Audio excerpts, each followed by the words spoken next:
Today's episode is brought to you by Mazars. SoundCartel.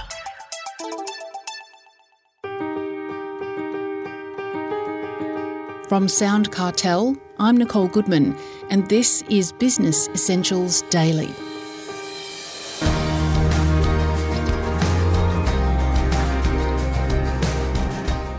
In a world that demands more of our attention than ever, it can still take real effort to keep things simple.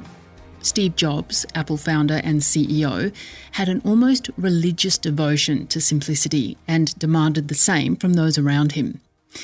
At the time, Ken Segall was creative director at TBWA Chiat Day, Apple's ad agency, and both Steve and Ken worked really closely together. In fact, Ken's the man who put the iconic I in iMac. Ken's now a speaker and creative strategist and author of Insanely Simple, the obsession that drives Apple's success. Ken begins by telling Chris Ashmore about the time he presented a series of newspaper ads to a clearly annoyed Steve Jobs. I was about one sentence into my great preamble that I'd practiced so much before. These ads were sitting on the table upside down.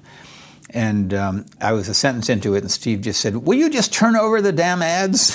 He says, "Are you going to be sitting next to me when I read the Wall Street Journal to explain them to me?" I'm like, "Well, no, okay." So, we just turn them over, and we have a discussion about them. So that was one of the things, I accepted that, and I understood it. And when I present to new clients now, sometimes I'll tell them that story, but basically I'll say, you know what, they are what they are. They're going to hit you, or they're not, so let me know what you think. I think Steve thought any kind of preamble like that, a formal presentation, you're just trying to get them to like something. And he thought, it's a good idea or it's not a good idea, and I'll just judge it. So he was a little impatient with things like that. Well, Ken, if simplicity is so obviously a good thing, why do you think so many businesses fail to really adopt it? You can pay lip service to it. I've worked with a lot of other companies, and someone will give a good speech, and then a week later, it's kind of the way it always was. So I just think it takes a lot of work. First of all, you have to understand it, you have to appreciate it, and you have to spend the time and the energy to make sure it takes root. The love of simplicity has to kind of be part of the culture. And, just to say, here's a project and we're going to make it simple, the next week people will be back to being complicated. So it takes a lot of work is what it boils down to. It isn't simple to be simple. Now, Steve had a simple stick he'd use with great effect. What is the simple stick, and were you ever hit by it? Well, in my book, I talk about the simple stick as a way to introduce the feeling at Apple that things could be made simpler. And the idea was that if you presented an idea to Steve Jobs, if he thought it was too complicated, I'm not sure if he would necessarily chew you out, berate you or whatever, but he would tell you he doesn't like it and you got to do more work or whatever. And the way people would sometimes describe that, if they came back from a meeting, would be like, well, Steve hit us with the simple stick. It's kind of like the way he would discipline people for making things too complicated. So I think I was hit by the simple stick, more than once. And I think it helped shape the way I look at things. There's a chapter in the book called Think Skeptic, and in it you say not to give in to naysayers. There will always be a reason for someone to say no, but is what they often mean hard to do? A lot of times people say something can't be done. In fact, I fell victim to not being skeptical and thus sort of embarrassing myself in front of Steve because he wanted something done. I told him it couldn't be done, involving the deadlines with a magazine. And I just said, we've done all the work we can do. It's just not possible. Their policy is you need X amount of days to do something. And his reaction was, that's ridiculous. They print a magazine every week with, lots of stuff changing every week. So why do they need 6 weeks to do whatever it is we needed done? And it was one of those things where it was a sort of a common sense thing. Steve would be that way, I think. It was like, that doesn't make sense. So clearly if you lean on someone, they're going to change their way. So after I told him how it couldn't be done, and Steve said, you better find a way to do it, I would go back and our production people would call the magazine and explain that you better find a way to do this because Steve is very upset. Then suddenly it'd be like, yeah, sure, we can make an exception in this case. And then I have to tell Steve, well, yeah, you were right, they can do it. And, that made me feel awful. And it made Steve feel like, why do I listen to these people when, I know more than they do, kind of a thing. So be very careful about what people tell you can or can't be done, because there are all kinds of reasons why people can't do things. Well, turning to what you call the brand bank, it helps to have a healthy balance in the brand bank. Can you explain what you mean? Every time you do something good, every time your product is well received, that you sort of are putting deposits in your brand bank.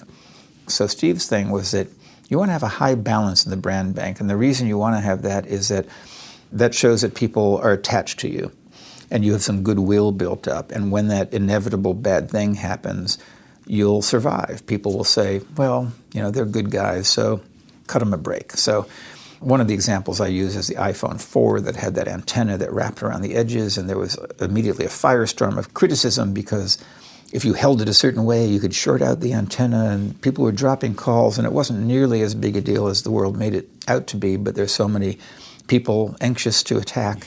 It became a huge, huge thing. Because Apple had a high balance in the brand bank, people were like, well, generally they're a really good company, so it doesn't seem like a terrible problem, and I like the values this company has, so people stuck with them. There wasn't a mass defection, and if a company had a low balance in the brand bank, they would defect, and you would have a bad result. But Apple emerged from that unscathed. Apple was and still is a phenomenally successful business generating lots of money, but profits were not Steve's focus, is that right? I think this is a really important thing because I've worked with a bunch of these different companies now, Intel, Dell, Apple, etc. I think in the world of Intel and Dell, it was very profit-oriented.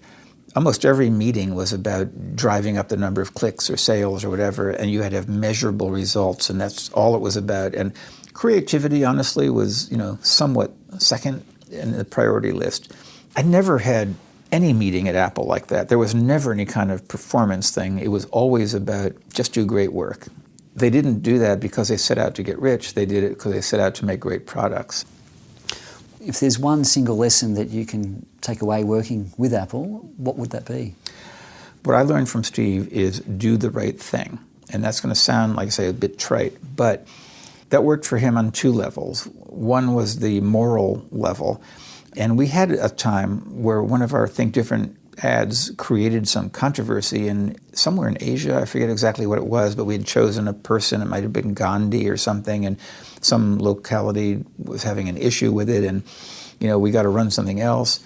And Steve listened to it, and he said, well, I'm really sorry that they feel that way, but that's Apple. That's what we believe.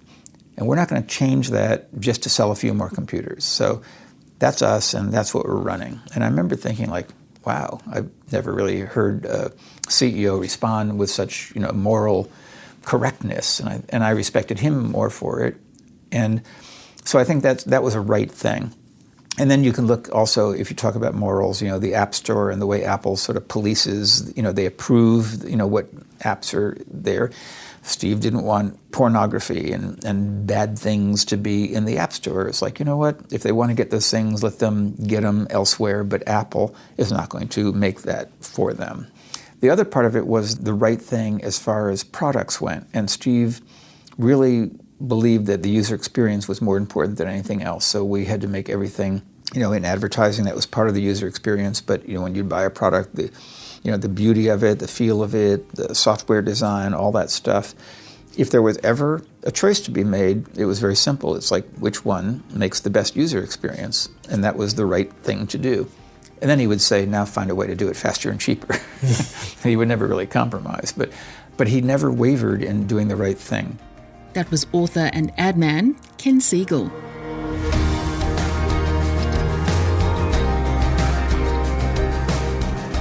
This episode of Business Essentials Daily is produced by the team at SoundCartel. Thanks for listening. I'm Nicole Goodman. We'll bring you more Be Daily tomorrow. Follow @BE Daily Podcast across social media and head to bedaily.com.au for more from the Business Essentials Daily podcast. SoundCartel. This episode was brought to you by Mazars. To find out more, visit mazars.com.au. That's mazars.com.au.